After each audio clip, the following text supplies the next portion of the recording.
नमस्कार दोस्तों। इलेक्ट्रीशियन का जो हम प्रैक्टिस सेट करा रहे थे उसमें आगे इंपोर्टेंट एमसीक्यू क्वेश्चन लेकर आए इलेक्ट्रीशियन के लिए। प्रैक्टिस सेट नंबर शायद 17 है, आप देख लीजिएगा। चलिए पहला क्वेश्चन की तरफ चलते हैं। क्या है पहला क्वेश्चन?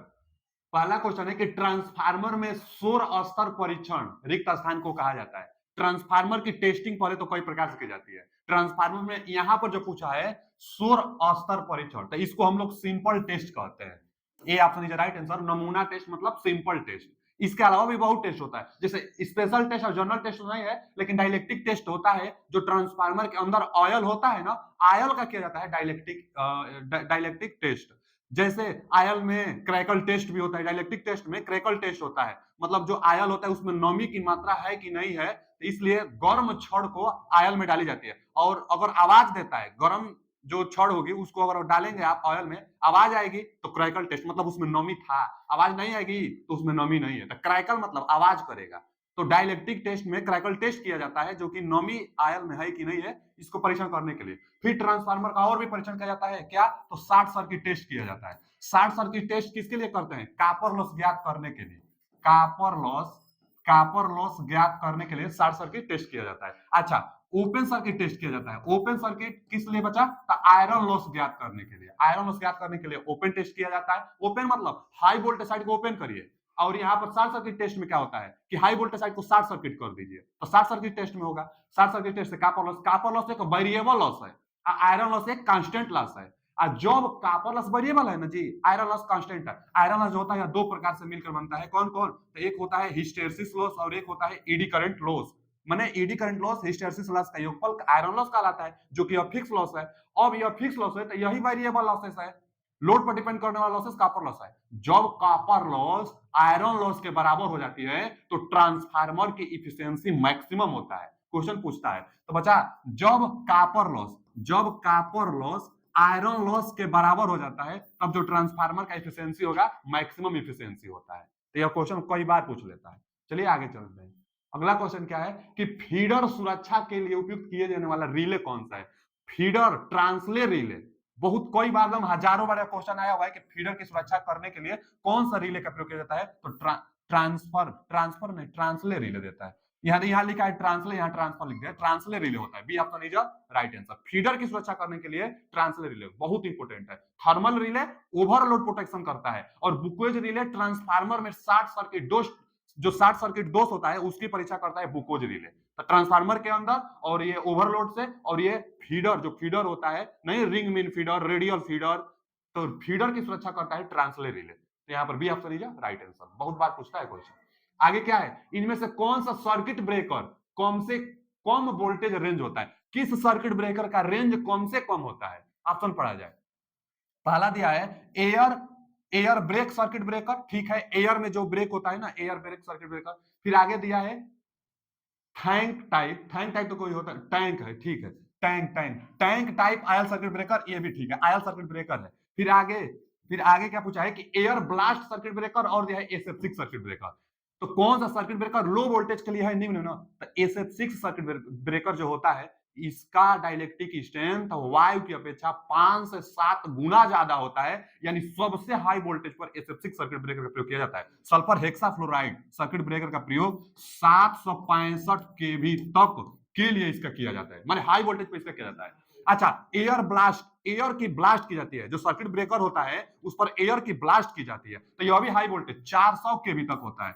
400 केवी तक एयर ब्लास्ट सर्किट ब्रेकर का प्रयोग होता है। बाकी और टैंक आयल टाइप का भी ना, ये इसका भी ज्यादा ही होता है, और इससे कम एयर ब्रेक। एयर में नॉर्मली ब्रेक हो जाएगा, जो आर्क लगेगी, आर्क नॉर्मली बुझ जाएगी। तो सबसे कम पूछा था, तो ए आपका राइट आंसर। एयर ब्रेक परिपथ जो प्रयोग होगा यह बहुत कम 15 ही केवी तक प्रयोग किया जाएगा। अब 15 केवी से ज्यादा इसका प्रयोग किया जाता है आयल टाइप जो सर्किट ब्रेकर होता है उसका। तो tank oil type circuit breaker high kV तक यह भी होता है, यह भी 400 केवी 220 केवी तक आराम से इसका भी हम लोग प्रयोग कर सकते हैं। और सबसे कम तो एयर ब्रेक सर्किट ब्रेकर यहाँ पर जो ब्रेक होगा एयर में ब्रेक हो जाएगी, तो air brake circuit breaker, A option is right answer. आगे क्या दिया है, निम्न में से किस प्रकार के जनरेटर सभी लोड पर स्थिर आउटपुट प्रदान करता है? पहले तो किस प्रकार के जनरेटर से क्वेश्चन पूछा है। क्या पूछा है कि सभी लोड पर, माने डिफरेंट लोड पर स्थिर वोल्टेज उत्पन्न कौन करेगा? स्थिर वोल्टेज उत्पन्न करने वाला दो जनरेटर, एक तो शंट जनरेटर लोड भी कांस्टेंट जो आउटपुट देगा वो भी कांस्टेंट, लेकिन वेरिएबल लोड पर भी कांस्टेंट देगा compound cumulative compound. Cumulative compound में फ्लैट टाइप। अब यहाँ क्या दिया है, श्रेणी। नहीं ये तो लोड के साथ मतलब ये तो स्टार्टिंग में बहुत ज्यादा देता है, श्रेणी वाला होगा नहीं।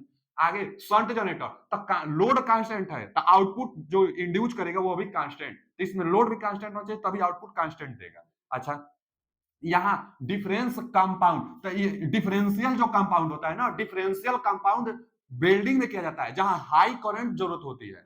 डिफरेंशियल कंपाउंड में फ्लक्स घटता है, करंट का मान बहुत ज्यादा देता है इसमें, तो वेल्डिंग में डिफरेंशियल कंपाउंड का प्रयोग किया जाता है। पूछता कई बार है कि वेल्डिंग में किस प्रकार के जनरेटर का प्रयोग किया जाएगा, तो डिफरेंशियल कंपाउंड का वेल्डिंग में प्रयोग किया जाएगा। जहां वेल्डिंग की जाती है वहां करंट ज्यादा और वोल्टेज कम होता है, तो करंट ज्यादा डिफरेंशियल में। और लेवल कंपाउंड जनरेटर, तो जो फ्लैट टाइप होता है इसी को लेवल कंपाउंड कहते हैं। और लेवल कंपाउंड क्या होता है, लगभग कांस्टेंट, लोड बदलता जाएगा लेकिन जो आउटपुट देगा ना वो कांस्टेंट देगा। तो कम्युलेटिव कंपाउंड के अंतर्गत आता है लेवल कंपाउंड जनरेटर। यह डिफरेंशियल है, कम्युलेटिव है, कम्युलेटिव के अंदर आता है लेवल कंपाउंड। एक होता है ओवर कंपाउंड, ओवर में लोड बढ़ने के साथ वोल्टेज बढ़ जाती है। एक अंडर कंपाउंड, लोड बढ़ने के साथ वोल्टेज कम हो जाती है। एक लेवल कंपाउंड चाहे फ्लैट कंपाउंड जिसमें लोड बढ़ने के साथ मतलब भिन्न भिन्न जो लोड होता है सभी लोड पर भी कांस्टेंट आउटपुट देता है। तो यहाँ पर D option level compound generator. अगला क्वेश्चन क्या है, अगला क्वेश्चन है कि आर्मेचर प्रतिरोध 10.4 ओम की 150 वोल्ट डीसी मोटर में 142 वोल्ट का फर्स्ट बल मतलब बैक ईएमएफ है, आर्मेचर कितना होगा। एक ही नाम एक ही नारा, बैक ईएमएफ बराबर V minus I R, V minus I R A. अरे कई बार यह फॉर्मूला आ गया है भैया कि जब डीसी मशीन की बात होगी तो डीसी मोटर में एक बैक ईएमएफ बनता है जो सप्लाई वोल्टेज का विरोध करता है। बैक ईएमएफ चाहता है कि हम सप्लाई वोल्टेज के बराबर रहे, लेकिन कुछ आर्मेचर में लीकेज होता है, आर्मेचर वोल्टेज ड्रॉप होता है, तो आर्मेचर प्रतिरोध के कारण जो वोल्टेज ड्रॉप होगी वो घटा दीजिए, बहुत कम होता है। ये आर्मेचर का प्रतिरोध है 1 ओम होता है, 1 ओम से कम होता है, तो बहुत कम ड्रॉप होता है, तो बस वही थोड़ा सा घट जाता है, बाकी बैक ईएमएफ के बराबर हो जाता है। तो बैक ईएमएफ हमेशा सप्लाई वोल्टेज के बराबर रहेगा, उसका विरोध करेगा, उसका सप्लाई वोल्टेज का विरोध करने के लिए ही बैक ईएमएफ बनता ही है। लेकिन बैक ईएमएफ में जो लॉसेस होगी घटा दीजिए, उसके बराबर हो जाएगा। अब बैक ईएमएफ यहाँ दिया है, कितना दिया है, पहले तो आर्मेचर का प्रतिरोध दिया है 10.4 ओम, 150 वोल्ट डीसी मोटर में, यह सप्लाई वोल्टेज है, यहाँ 150 रखना है। अब देखिए 142 का फर्स्ट विद्युत वाहक बल यानी बैक ईएमएफ दिया है 142, रख दीजिए 142। बैक ईएमएफ सप्लाई वोल्टेज कितना दिया है, सप्लाई वोल्टेज दिया है 150। आइए पूछा है ना, पूछा है कि आर्मेचर धारा कितनी होगी, आइए पूछा है आपसे। और आरए आर्मेचर का रेजिस्टेंस दिया है 10.4 दिया है जी, ठीक है। आगे देखिए, अब आगे क्या करना है बच्चा, इसको हल करने के लिए कि इसको ना इधर बुलाइए, तो माइनस आइए 10.4 इधर आएगा तो प्लस का हो जाएगा, तो 10.4 आइए प्लस का, यह इधर आएगा तो 150 पहले से ये उधर जाएगा तो माइनस का, 150 में से यह 142 घटा दीजिए। अब देखिए ना 150 में से 142 घटाएंगे तो कितना बचेगा, 8 बचेगा। यहाँ पर क्या है 10.4 आइए, तो आइए निकालने के लिए क्या करेंगे कि 10.4 इसके बटा में जाएगा, तो आइए बराबर 8 बटा में 10.4। देखिए 10 हटाने के लिए ऊपर 0, 4 गुना के 8, 20 एम्पियर आ रहा है। आर्मेचर करंट कितना रहा है, 20 एम्पियर। यहाँ पर कौन सा, ए option is right answer, armature current 20 ampere. Simple formula है, यहाँ पर रख लेंगे तो बन जाएगा, ए ऑप्शन इज राइट आंसर। अगला क्वेश्चन क्या है कि निम्न में दिए गए चित्र में विद्युत धारा परिणामित किसे प्रदर्शित करता है। अब विद्युत धारा परिणामित, परिणामित मतलब ट्रांसफार्मर, इस आकृति में ट्रांसफार्मर कौन शो करेगा, ए करेगा कि बी कि डी कि सी। तो बच्चा ये जो होता है ना करंट ट्रांसफार्मर, प्राइमरी टर्म दिखाया गया है, तो यह क्या है करंट ट्रांसफार्मर, करंट टर्म विद्युत धारा ट्रांसफार्मर सीटी। सीटी एक स्टेप अप ट्रांसफार्मर होता है जो हाई अमाउंट में करंट को मेजर करता है, तो ट्रांसफार्मर के लिए B option, CT transformer instrument transformer होता है, B option is right answer. तो इसका बी ऑप्शन, कौन सा option, B option, B option is right answer, केवल बी। ए क्या है, आइसोलेटर है, डी क्या है, लैंप है, तो यहाँ पर विद्युत transformer B option is right answer. CT जो होता है इंस्ट्रूमेंट ट्रांसफार्मर होता है, स्टेप अप ट्रांसफार्मर कहलाता है। आगे क्या है, गार्ड रिंग का प्रमुख प्रयोजन रिक्त स्थान होता है। जो गार्ड रिंग होता है वो क्या काम करता है, तो बच्चा जो गार्ड रिंग होता है ना, कोई कोई टावर है, ठीक है, कोई टावर है और यहाँ पर क्या लगा रहता है, डिस्क लगा रहता है, डिस्क लगा रहता है ना, यहीं से क्या होता है कि ट्रांसमिशन लाइन जाता है, तो इसमें स्ट्रिंग इफिशियंसी होती है, तनाव तनाव इफिशियंसी, इस डिस्क का स्ट्रिंग इफिशियंसी तनाव इफिशियंसी होता है। इसको निकालने के लिए फॉर्मूला भी पूछता है, कई बार न्यूमेरिकल भी आ जाता है। स्ट्रिंग इफिशियंसी बराबर टोटल वोल्टेज, स्ट्रिंग मतलब डिस्क के पास टोटल वोल्टेज बटा में टोटल डिस्कों की संख्या गुण निचला यूनिट में वोल्टेज का मान, तो वोल्टेज नियरेस्ट का वोल्टेज का मान टोटल वोल्टेज ऊपर आता है, तो स्ट्रिंग एफिशिएंसी निकल कर आता है। अब स्ट्रिंग एफिशिएंसी अच्छा करने के लिए निचला यूनिट पर सबसे ज्यादा भी रहता है, तो एक गार्ड रिंग का प्रयोग किया जाता है, एक गार्ड रिंग का प्रयोग किया जाता है जो कैपेसिटेंस करंट को न्यूट्रलाइज करता है। तो गार्ड रिंग का काम क्या है, यही पूछा है। गार्ड रिंग का प्रमुख प्रयोजन क्या है, तो निचली यूनिट पर विद्युत तनाव को कम करना, यही सही है। सबसे नीचे जो होता है ना, नियरेस्ट वोल्टेज रखा जाता है, तो यहाँ पर स्ट्रिंग का मान सबसे ज्यादा होता है। तनाव करेंगे तो नीचे भी रहता है, तो सबसे ज्यादा स्ट्रिंग यहाँ पर आता है, करंट के कारण रहता है। इसी करंट को कम करने के लिए, कैपेसिटेंस करंट न्यूट्रलाइज करने के लिए एक गार्डरिंग लगाई जाती है। आप देखे होंगे जो टावर होता है, जो ट्रांसमिशन लाइन होती है, एक गोला सा आकृति बनाई जाती है, वही तो गार्डरिंग है। तो गार्डरिंग निचली यूनिट पर तनाव को कम करने के लिए, तो यही सही है इसका कि निचली यूनिट पर विद्युत तनाव को कम करने के लिए। आगे देख लेंगे कि निचली यूनिट का अर्थ कैपेसिटेंस बढ़ाता नहीं है, अर्थ कैपेसिटेंस कम करता है। फिर आगे पारेषण मतलब ट्रांसमिशन लाइन हानियां कम करता है, तो ट्रांसमिशन लाइन में यह थोड़े भूमिका निभाएगा, तो स्ट्रिंग से भूमिका निभाएगा। दास्ता कम करता है, दास्ता कम कैसे करेगा, स्ट्रिंग एफिशिएंसी का दास्ता तो अच्छा करेगा। तो यहाँ पर A option is right answer. Guard ring का काम क्या है, निचले यूनिट पर स्ट्रिंग को कम करना। आगे परिपथ वियोजक, परिपथ वियोजक को सर्किट ब्रेकर कहते हैं। सामान्य रूप से कब कार्य करेगा, सर्किट ब्रेकर एक होता है आइसोलेटर। जो आइसोलेटर होता है यह नो लोड पर काम करता है। आइसोलेटर नो लोड पर काम करता है, जो कि सर्किट ब्रेकर लोड पर काम करता है सर्किट ब्रेकर। अब क्या होता है कि कोई ट्रांसमिशन लाइन है, सर्किट ब्रेकर लगा है, अब जैसे फॉल्ट कहीं आएगा तो अपने आप ऑफ हो जाएगा, तो वही पूछा है सर्किट ब्रेकर सामान्य रूप से कब काम करेगा। स्विच को ऑन ऑफ करेंगे तो हम लोग थोड़े करेंगे, ये अपने आप होता है, ऑटोमेटिक होता है, मैनुअली भी होता है लेकिन ऑटोमेटिक। आई तो हमेशा मैनुअली होता है, माने नो लोड पर ऑपरेशन किया जाता है, इसको लोड पर किया जाता है। लाइन को जांचने हेतु आवश्यकता होने पर, तो ये भी गलत है। शक्ति की आपूर्ति की आवश्यकता होने पर, ये भी गलत है। लाइन में त्रुटि होने पर, तो ये सही है। लाइन में कोई त्रुटि आएगा तो सर्किट ब्रेकर अपने आप ओपन हो जाएगी, तो लाइन में त्रुटि होने पर सर्किट ब्रेकर काम करता है। D option is right answer. अगला क्वेश्चन क्या है बच्चा, कि निम्न में कौन सी शक्ति वितरण पद्धति अधिक विश्वसनीय है, कौन सा शक्ति वितरण अधिक विश्वसनीय है। अब पहला दिया है रिंगमैन पद्धति, ट्री पद्धति, रेडियल पद्धति, ट्री एंड रेडियल दोनों पद्धति। तो ट्री पद्धति जो होता है, चाहे रेडियल पद्धति, रेडियल मतलब क्या होता है, रेडियल मतलब एक सीधा होगा और यहां से वितरण किया जाता है, तो जो रेडियल पद्धति होता है, अच्छा ट्री पद्धति भी अच्छा नहीं होता है। ट्री में भी वही होता है कि ट्री में ना एक केबल बिछा दिया जाता है, उसके बाद इधर दीजिए, इधर दीजिए, इधर दीजिए, इधर दीजिए। तो ट्री पद्धति चाहे रेडियल पद्धति लगभग सेम ही है। तो अब पूछा है कि कौन सा वितरण पद्धति सबसे अधिक विश्वसनीय है, तो सबसे अधिक विश्वसनीय रिंग मैन होता है। जो रिंग मैन होता है, क्यों, क्योंकि जो रिंग मैन होता है ना, रिंग मैन होता है, तो यहाँ पर ना सप्लाई देने के लिए सब स्टेशन कई लगे रहते हैं, दो अथवा दो से ज्यादा सब स्टेशन लगे रहते हैं। तो जब एक सब स्टेशन पर कुछ खराबी भी आ जाएगी तो एक सब स्टेशन से इस पर सप्लाई देंगे, और यहाँ से जिसको देना है, जिसको डिस्ट्रीब्यूट करना है, आप डिस्ट्रीब्यूट कर भी सकते हैं। तो रिंग मैन जो व्यवस्था होती है सबसे उत्तम व्यवस्था होती है। तो रिंग मैन पद्धति सबसे उत्तम है। कौन सी शक्ति वितरण अधिक विश्वसनीय है, तो रिंग मैन अधिक विश्वसनीय है। ट्री तो पहले डिस्ट्रीब्यूट करने के लिए प्रयोग नहीं कर देंगे, ट्री तो वायरिंग का प्रकार है। और रेडियल होगा नहीं, रेडियल बेकार होता है, सबसे बेकार तो रेडियल होता है। तो यहाँ पर रिंग मीन होता है। ए ऑप्शन इज राइट आंसर। इसमें कई सब स्टेशन की व्यवस्था होती है। आगे 8 × 10⁶ मीटर स्क्वायर क्षेत्रफल वाले एक कैचमेंट क्षेत्र के एक हाइड्रो इलेक्ट्रिक पावर स्टेशन में सालाना 1.25 मीटर होता है। मतलब सालाना जो वार्षा होता है 1.25 मीटर, वार्षा भी मेजर किया जाता है ना, तो सेमी में मेजर किया जाता है। यहाँ पर एक साल का दिया इसलिए मीटर में दिया है कि सेमी में मतलब कि कितना पानी इकट्ठा हो गया, तो ज्यादा सेमी में पानी इकट्ठा होगा तो ज्यादा वर्षा हुआ है, कौमे में पानी इकट्ठा होगा तो कौमे वर्षा हुआ है, तो वही सेमी मेजर किया जाता है। एक साल का इसलिए मीटर में दिया है कि एक साल में पानी इतना इकट्ठा हो जाता है, 1.25 मीटर इकट्ठा हो जाता है। यदि यील्ड फैक्टर 0.8 मतलब 80% है, तो प्रति वर्ष इस्तेमाल की जा सकने वाली जल का आयतन बताइए। आयतन का मात्रक मीटर क्यूब, तो वैसे भी बता देंगे, यहाँ मीटर स्क्वायर दिया है, अब मीटर की पूछा तो इसका इसमें गुणा कर देंगे। हाँ, यील्ड फैक्टर जो यूज फैक्टर है, यील्ड फैक्टर है 0.8 का गुणा भी करेंगे। जितना जो फैक्टर होता है ना उसमें 0.8 का गुणा भी किया जाता है। तो यील्ड फैक्टर निकालने के लिए गुणा भी कर देंगे। पहले आयतन निकाल ले।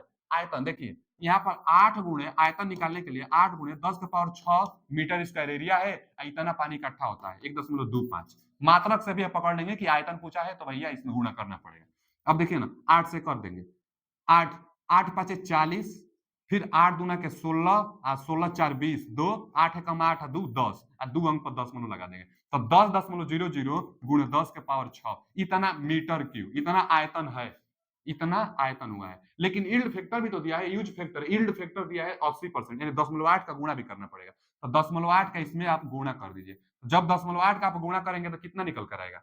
10.8 का गुणा करेंगे आप, 10.8 का तो ये 10 है ना जी, तो 10.8 को हटा देगा, यानी 8 गुणे 10 के पावर 6, 8 गुणे 10 के पावर 6 मीटर क्यूब, 8 गुणे 10 के पावर 6 मीटर क्यूब। इसका ए ऑप्शन इज राइट आंसर। गुणा करना होता है। बॉयलर की एफिशिएंसी पूछेगा और देता है कि टरबाइन की एफिशिएंसी इतना है, तो जितना एफिशिएंसी देता है सबका गुणा। हाइड्रोइलेक्ट्रिक पावर प्लांट में जितना पूछता है सबका गुणा करिए। इफिशिएंसी पावर प्लांट के निकालने के लिए सबका गुणा ही करना होता है हमेशा। तो यहाँ भी हाइड्रोइलेक्ट्रिक पावर प्लांट से था, बस गुणा करते जाइए, आप बन जाएगा क्वेश्चन। तो A option is right answer. Meter की वजह से भी ऑप्शन से आप पकड़ सकते थे। अगला क्वेश्चन क्या है? अगला क्वेश्चन है ना कि फ्लोरोसेंट ट्यूब से है कि फ्लोरोसेंट ट्यूब परिपथ में परावर्तक को स्टार्टर कहते हैं। स्टार्टर निम्न में से कौन सा कार्य करता है? देखिए, जो फ्लोरोसेंट ट्यूब होता है, फ्लोरोसेंट ट्यूब, तो फ्लोरोसेंट ट्यूब में 2 इलेक्ट्रोड होते हैं। यहाँ पर क्या लगा रहता है? स्टार्टर, जो बाईमेटेलिक पट्टी से बना होता है। स्टार्टर बाईमेटेलिक पट्टी से बना होता है, मतलब बाईमेटेलिक धातु होता है। इसी के ना समांतर में एक कैपेसिटर लगा रहता है, जो इसमें स्पार्क होगा उसको कंट्रोल करेगा। फिर आगे और देखेंगे तो क्या लगा रहता है बच्चा? चोक लगा रहता है। चोक लगा रहता है, यहाँ पर चोक लगा रहेगा, ठीक है। चोक लगा रहता है, सप्लाई हम लोग देते हैं प्लस और माइनस। नहीं, जो चोक होता है तो चोक के लिए कनेक्शन भी बनाना, यहाँ नहीं, यहाँ लगे, क्योंकि सप्लाई देना है हमको, यहां से दीजिए, क्योंकि सप्लाई आप देंगे, जैसे देखिए यहाँ पर चोक लगा रहेगा और यहां से इसका एक सिरा जो निकल कर आएगा यहाँ पर, तभी ना प्लस और माइनस, प्लस माइनस जो होता है, तो यहाँ से सप्लाई जाएगी इस इलेक्ट्रोड से होते हुए, बाईमेटेलिक जो स्टार्टर है वहां से होते हुए, यहाँ से होते हुए, फिर अंदर, फिर सप्लाई यहाँ पर न्यूट्रल पाथ बन जाएगा। तो चोक जो होता है ना, इस चोक का काम भी पूछ लेता है। तो चोक का काम स्टार्टिंग में फ्लोरोसेंट जो ट्यूब होता है उसको स्टेप अप करना, वोल्टेज स्टार्टिंग में देना, अब बाद में फिर कंट्रोल अवस्था में, नॉर्मल अवस्था में वोल्टेज देता है। तो चोक का काम भी पूछता है। तो चोक क्या काम करता है? चोक ना स्टार्टिंग समय में कंट्रोल को लिमिट, मतलब धारा को लिमिट करेगा अथवा वोल्टेज को बढ़ाएगा। ऑप्शन को एक देगा जरूर, चोक से भी क्वेश्चन बनता है। चोक का काम है वोल्टेज को बढ़ाना अथवा धारा को कंट्रोल करना। स्टार्टर का काम है इसको स्टार्ट करना, मतलब स्टार्टिंग में जैसे आप धारा देंगे, स्टार्टिंग में यह शॉर्ट सर्किट हो जाएगा, उसके बाद जब धातु गर्म होगी तो फिर यह ओपन हो जाता है। तो जो स्टार्टर होता है बाद में ओपन हो जाता है, तो इसके अंदर जो गैस भरी रहती है, उसी की वो जो गैस होता है वही गैस आयनाइज होता है, और उसी आयनाइज के कारण अब करंट यहां से फ्लो होती रहती है, और जो ट्यूबलाइट है या रोशनी, फ्लोरोसेंट जो है यह रोशनी देता रहता है। तो बाद में यह पहले पहले तो आयनाइज यह होगा, आयनाइज हो जाने के बाद यहां से फिर रोशनी आने लगेगी। तो स्टार्टिंग में करंट स्टार्टर के थ्रू ही जाता है। इसमें स्पार्क होता है, इसलिए इसके पैरेलल में कैपेसिटर लगाई जाती है। इसमें स्ट्रोबोस्कोपिक दोष भी होता है। स्ट्रोबोस्कोपिक दोष दूर करने के लिए क्या करते हैं? सीरीज में कैपेसिटर लगा देते हैं, ना तो पैरेलल में कई कई वो लैंप लगा देते हैं, मतलब यही फ्लोरोसेंट ट्यूब लगा देते हैं। तो पैरेलल में कई को फ्लोरोसेंट ट्यूब लगेगा तो स्ट्रोबोस्कोपिक दोष दूर हो जाएगा। चाहे सीरीज में कैपेसिटर लगाने से भी स्ट्रोबोस्कोपिक दूर होता है। स्ट्रोबोस्कोपिक दूर क्या, स्ट्रोबोस्कोपिक दोष क्या होता है? तो रोशनी के अभाव में कोई रोटेटिंग पार्ट वाला आपको उल्टा हुआ प्रतीत दिखाई देगा। जैसे पंखा चल रहा है ना, क्लॉकवाइज मान लीजिए पंखा चल रहा है और आपको लगेगा कि एंटी क्लॉकवाइज चल रहा है, तो यही स्ट्रोबोस्कोपिक दोष होता है। मोटर चल रहा है क्लॉकवाइज, आपको लगेगा कि एंटी क्लॉकवाइज चल रहा है, तो स्ट्रोबोस्कोपिक दोष यही होता है, रोशनी के अभाव में वह होता है। तो रोशनी अच्छा करिए, माने कई कई फ्लोरोसेंट ट्यूब लगाइए, रोशनी अच्छा रहेगी तो सही दिखेगा आपको। और स्ट्रोबोस्कोपिक दोष दूर करने के लिए सीरीज में कैपेसिटर लगा सकते हैं। बाकी चोक का कार्य पूछता है, स्टार्टर का पूछता है, और यह कैपेसिटर क्यों लगाई जाती है इसको पूछता है, सबको हम बता दिए। अब पूछा क्या है? फ्लोरोसेंट ट्यूब परिपथ में परिवर्तक मतलब स्टार्टर में कौन सा कार्य करता है? अब पहला विकल्प, इलेक्ट्रोड के पूर्व तापन हेतु सबसे पहले परिपथ को पूरा करता है। सही बात है, पूर्व तापन हेतु सबसे पहले परिपथ को पूरा करता है, सही बोल रहा है कि स्टार्टर ही है जो परिपथ को पूरा करता है। अच्छा, आगे परिपथ को पूरा करता है। अब दूसरा, पहला तो सही दिया है। अब बी ऑप्शन, प्रज्वलन हेतु वोल्टेज प्रक्षेप प्रदान करने के लिए परिपथ को विवृत करता है। हाँ, फिर विवृत मतलब ओपन होता है। इंग्लिश में पढ़ लीजिए कि open the circuit provide a voltage jump for cold ionise. जब आयनाइज हो जाती है, जब जो कोल्ड यहाँ पर है आयनाइज हो जाएगी, उसके बाद ओपन कर देगा, तो सही बात है। उसके बाद ओपन, स्टार्टिंग में शॉर्ट रहता है, बाद में ओपन हो जाता है। तो दोनों सही है, ए और बी दोनों सही है। इसका ए ऑप्शन, पहला ही ऑप्शन सही रहेगा। ए और बी दोनों सही है फ्लोरोसेंट ट्यूब लैंप से। अगला क्वेश्चन क्या है? अगला क्वेश्चन है कि अगला क्वेश्चन है ना बच्चा कि स्वपरिणामित्र के संदर्भ में निम्न विकल्पों में कौन सा कथन गलत कथन का चयन करिए।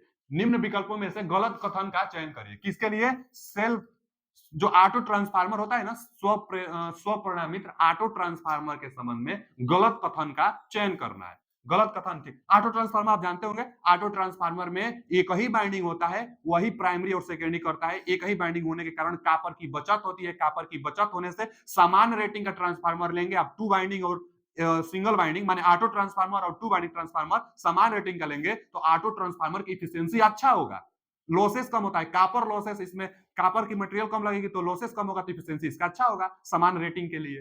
तो पढ़ते हैं ऑटो ट्रांसफार्मर के लिए। समान दास्ता के, अच्छा ठीक है, समान दास्ता के द्विकुंडली ट्रांसफार्मर माने टू बाइंडिंग ट्रांसफार्मर की तुलना में अधिक महंगे होते हैं। तो अधिक महंगा नहीं, सस्ता होता है। अब पूछा क्या, कौन सा कथन गलत है? तो यही पहला ही बोल रहा है ना कि समान दास्ता के टू बाइंडिंग ट्रांसफार्मर की तुलना में अधिक महंगे होते हैं। कॉपर वायर कम लग रहा है तो सस्ता ना होगा, ऑटो ट्रांसफार्मर सस्ता होता है। अब बोल रहा है कि महंगा मिलता है, गलत बोला है। गलत है, पूछा था आपसे, तो ये ऑप्शन इज राइट आंसर। और पढ़ लेते हैं, समान दास्ता के द्विकुंडली ट्रांसफार्मर की तुलना में ये अधिक दक्ष होते हैं, अधिक इफिशियंट होते हैं। सही बोला है, ये बात सही है। गलत पूछा था इसलिए नहीं होगा। इनमें से बेहतर वोल्टेज नियमन, वोल्टेज रेगुलेशन में ऑटो ट्रांसफार्मर का प्रयोग किया जाता है, यह भी बात सही है। गलत पूछा था तो A option is right answer. अगला क्वेश्चन क्या है कि दोष मात्रा के पूर्व निर्धारित मान पहुंचने पर रिक्त स्थान रिले तुरंत काम करता है। अच्छा, रिले से क्वेश्चन है, जब फॉल्ट आता है तो फॉल्ट के पूर्व निर्धारित मान पर, रिले में भी सेंसिंग किया जाता है ना, सेंसिंग डिवाइस वाला यंत्र कौन सा है? तो रिले होता है। रिले सेंस करता है तब सर्किट ब्रेकर ऑपरेट करता है। तो जब फॉल्ट पहुंचेगा, जब फॉल्ट मात्रा के पूर्व निर्धारित मान तक पहुंचने पर रिले तुरंत काम करता है। विकल्प पढ़ते हैं कि तो उसको क्या कहते हैं? समान प्रतिलोम समय, कि चरम प्रतिलोम समय, कि दीर्घ समय प्रतिलोम, कि निश्चित धारा वोल्टता, निश्चित धारा या वोल्टता। तो यही सही है, निश्चित धारा या वोल्टता। निश्चित धारा या वोल्टता पर कहां पर पहुंचेगा? निर्धारित मान पर क्या पहुंचेगा? धारा अथवा वोल्टेज पहुंचेगा। तो निर्धारित मान पर पहुंचने के लिए धारा अथवा वोल्टेज, रिले तुरंत काम कर देगा। जैसे दोष आएगा, दोष जब जैसे बनेगा तो किसके कारण? निर्धारित मान पर क्या पहुंचेगा? वोल्टेज अथवा धारा पहुंचेगा। तो यहाँ पर D option is right answer, बाकी और सब होगा। अगला क्वेश्चन क्या है कि रिक्त स्थान पर प्रत्यावर्तक मतलब अल्टरनेटर की एक परिघटना है। अल्टरनेटर का क्या परिघटना है? जो भार में निरंतर उतार चढ़ाव के कारण होती है। भार में निरंतर उतार चढ़ाव के कारण होता है और इसे कुंडलन द्वारा रोका जाता है। तो भार में उतार चढ़ाव के कारण हंटिंग इफेक्ट होता है, उसको डैंपिंग बाइंडिंग करके रोका जाता है। तो पहला ही ऑप्शन सही है, hunting and damper. Hunting alternator में परिघटना होता है जो उतार चढ़ाव कारण होता है और इसको डैंपिंग बाइंडिंग करके रोका जाता है। एकदम सही है, ये ऑप्शन इज राइट आंसर। आगे इंटरपोल, इंटरपोल तो डीसी मशीन में आता है और डीसी मशीन में क्या करता है? जो जो कम्यूटेशन प्रॉब्लम होता है उसको दूर करता है इंटरपोल। तो यहाँ पर A option is right answer, hunting effect को डैम्पर बाइंडिंग से कम करते हैं। आगे क्या है, एक SF6 circuit breaker, perfect breaker मतलब सर्किट ब्रेकर, एक SF6 सर्किट ब्रेकर में SF6 गैस का रिक्त स्थान प्रवाह अचल ऋणात्मक आयन बनाने के लिए आर्ग पथ में रिक्त स्थान का तीव्रता से अवशोषण करता है, जो आवेश वाहक के रूप में अप्रभावी होता है। पहला विकल्प क्या दिया है? निम्न दाब नहीं, SF6 हाई प्रेशर पर भरा जाता है तभी तो वह जाकर फिर गैस निकलती है तो आर को बुझाती है। तो निम्न दाब तो होगा नहीं, हाँ हाई प्रेशर यहां पर है और यहां पर, यही दोनों में से कोई ऑप्शन हो सकता है। अब जो है मुक्त फोटान करता है कि इलेक्ट्रॉन को मुक्त करता है? तो इलेक्ट्रॉन को मुक्त करता है, D option is right answer. SF6 circuit breaker जो गैस होगी हाई प्रेशर पर होगी और इलेक्ट्रॉन को मुक्त करेगा, D option is right answer. SF6 का डाइलेक्ट्रिक स्ट्रेंथ वायु से 5 से 7 गुना ज्यादा होता है। हाई वोल्टेज पर SF6 सर्किट ब्रेकर का प्रयोग किया जाता है। क्या है आगे? किसी पृष्ठ की प्रतिदीप्त सोर्स से इसकी दूरी होता है। अच्छा, इल्यूमिनेशन से क्वेश्चन है, इल्यूमिनेशन से क्वेश्चन है। तो यहां पर अगर आपको इल्यूमिनेशन निकालना है तो ई के लिए फॉर्मूला क्या हम बताते हैं बार बार कि बचाओ, जो इसका तीव्रता होगा आई बटा में डी स्क्वायर, जो इसका डिस्टेंस होता है उसके, अगर एंगल पर निकालना होता है तो cos क्यू थीटा। तो अब दूरी के वर्ग के व्युत्क्रमानुपाती इल्यूमिनेंस होता है। अब वही पूछा है कि किसी पृष्ठ पर इल्यूमिनेंस सोर्स से दूरी से किस प्रकार निर्भर होगा? तो दूरी से वर्ग के व्युत्क्रमानुपाती, वर्ग के व्युत्क्रमानुपाती, B option is right answer. अब कास थीटा पर तो कास के कोज्या के अनुक्रमानुपाती होता है। अगला क्वेश्चन क्या है कि प्रखांचों की कुल संख्या और ध्रुवों की संख्या के अनुपात को रिक्त स्थान कहा जाता है। तो स्लॉटों की कुल संख्या और ध्रुवों की संख्या के अनुपात को, माने स्लॉटों की संख्या अब बटा में पोलों की संख्या, स्लॉटों की संख्या पोलो, तो स्लॉट पर पोल, पोल पिच कहलाता है। पोल पिच, पोल पिच किसे कहते हैं? तो स्लॉट पर पोल को तो ही पोल पिच कहते हैं, तो वही तो स्लॉट पर पोल, पोल पिच कहलाता है। तो यहाँ पर पोल पिच होगा। देखिए यहाँ पर D option is right answer, close pitch. Pole pitch होगा। पोल पिच टोटल स्लॉट में टोटल पोल से भाग देंगे तो पोल पिच बनेगा। एक आता है बाइंडिंग वो पिच फैक्टर, एक आता है यहाँ पर पोल पिच है, एक आता है पिच फैक्टर। पूछता है यह क्वेश्चन पिच फैक्टर, तो पिच फैक्टर के लिए क्या करेंगे, बाइंडिंग फैक्टर, बाइंडिंग फैक्टर बटा में पिच फैक्टर, जो यह आया है ना पोल पिच, तो बटा में पोल पिच, तो इसको हम लोग पिच फैक्टर निकालना है तो बटा में पोल पिच करेंगे, बटा में पोल पिच। इसको क्वाइल पिच भी कर सकते हैं, बाइंडिंग फैक्टर को क्वाइल पिच भी कर सकते हैं, तो क्वाइल पिच बटा में पोल पिच फैक्टर कहलाता है। यहाँ पर स्लॉट बटा में पोल पिच फैक्टर कहलाएगा। पिच मतलब पोल पिच कहलाएगा, यहाँ पे पोल पिच स्लॉट बटा में पोल पिच, अब पिच फैक्टर क्या होगा, तो क्वाइल पिच बटा में पोल पिच को पिच फैक्टर कहते हैं। तो यहाँ पर यह भी क्वेश्चन पूछता है, और यह तो पोल पिच यहाँ पर पूछा था, स्लॉट बटा में संख्या, तो D option is right answer. अगला क्वेश्चन क्या है बच्चा, अगला क्वेश्चन है कि एक 8 पोल डीसी जनरेटर में 960 आर्मेचर चालक और प्रति पोल फ्लक्स 20 मिलीवेबर है, 500 आरपीएम पर चल रहा है। यदि आर्मेचर को सिंपलेक्स लैप बाइंडिंग है के रूप में जोड़ा जाता है तो उत्पादित ईएमएफ की गणना करिए। ईएमएफ के लिए एक ही फॉर्मूला, ईएमएफ के लिए एक ही फॉर्मूला, हाई जेड एन पी बटा में 60 ए, लैप बाइंडिंग रहेगी तो ए बराबर पी, यहाँ लैप बाइंडिंग है तो ए बराबर पी कट जाएगा। आप सब मान दिया रहेगा, आप निकाल लीजिए। फाई का मान दिया है 20 मिलीवेबर, तो 20 मिलीवेबर के लिए 10 के पावर -3। जेड क्या होता है, जेड कंडक्टर की संख्या, ये कितना 960 आर्मेचर चालक, तो 960 रख दीजिए, 960। अच्छा और क्या है 960, और एन है ना वहां पे, तो एन को क्या कहेंगे, स्पीड, कितना स्पीड पर 500 आरपीएम पर चलाई जा रही है, तो यहाँ पर एन को 500 आरपीएम रख दीजिए। अब बटा में फाई रख दिया, जेड रख दिया, एन रख दिया 60, और ए पी से तो कट गया ना लाइव बाइंडिंग के लिए। अब कटाइए इसको, देखिए यहाँ पर 20 तिहाई 60, 3, अब 3 से इसको कटा दीजिए, तितली के ना 3 गुना के 6, 320।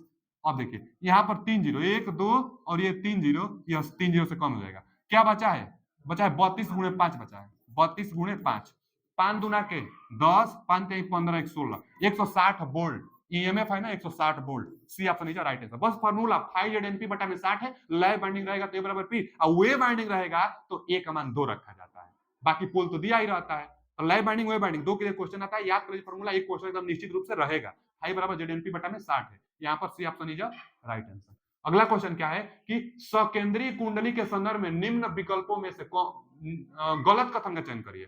क्वेश्चन ऐसा बहुत ज्यादा बनता है कि वह गलत कथन पूछेगा, तो गलत कथन के लिए 3 सही रहेगा, एक ही गलत रहेगा। अब गलत कथन पूछा है सकेंद्रीय मतलब कंसेंट्रिक बाइंडिंग के लिए, कंसेंट्रिक क्वाइल जो होते हैं, कंसेंट्रिक जो बाइंडिंग होती है उसके लिए पूछा है। अब क्या पूछा है, इस प्रकार की कुंडलन में शीतलन के लिए अधिक स्थान होती है, सही है। आगे कुंडली भुजाओं में अंतःपत्रण नहीं होता, अतः कुंडलन मशीन द्वारा की जा सकती है, कुंडलन मशीन द्वारा की जा सकती है, ये तो गलत है। अब गलत पूछा है ना, गलत पूछा है तो इसका B option is right answer. Secondary binding और डिस्ट्रीब्यूटेड बाइंडिंग में क्या डिफरेंस है, यह कमेंट करके आप बताइए। दो आता है क्वेश्चन, देख जैसे यही क्वेश्चन है, ज्यादा चर्चा नहीं करें क्योंकि कई बार इस पर हम चर्चा कर दिए हैं। कंसेंट्रिक बाइंडिंग और डिस्ट्रीब्यूटेड बाइंडिंग, दोनों बाइंडिंग में क्या डिफरेंस होता है आपको कमेंट बॉक्स में करना है, इसका जवाब सही बी ऑप्शन है। अगला क्वेश्चन क्या है कि 230 वोल्ट रेटेड लैंप 1000 लैक्स की प्रतिदीप्ति देता है, लैंप की mean spherical candle power MSCP बताइए। एक सेमी स्फेरिकल कर्नल पावर जो आधा आता है, और एक मीन स्फेरिकल कर्नल पावर जो पूरा गोला के कारण आता है। तो देखिए फॉर्मूला क्या होगा, मीन स्फेरिकल कर्नल पावर के लिए टोटल फ्लक्स बटा में 4 पाई।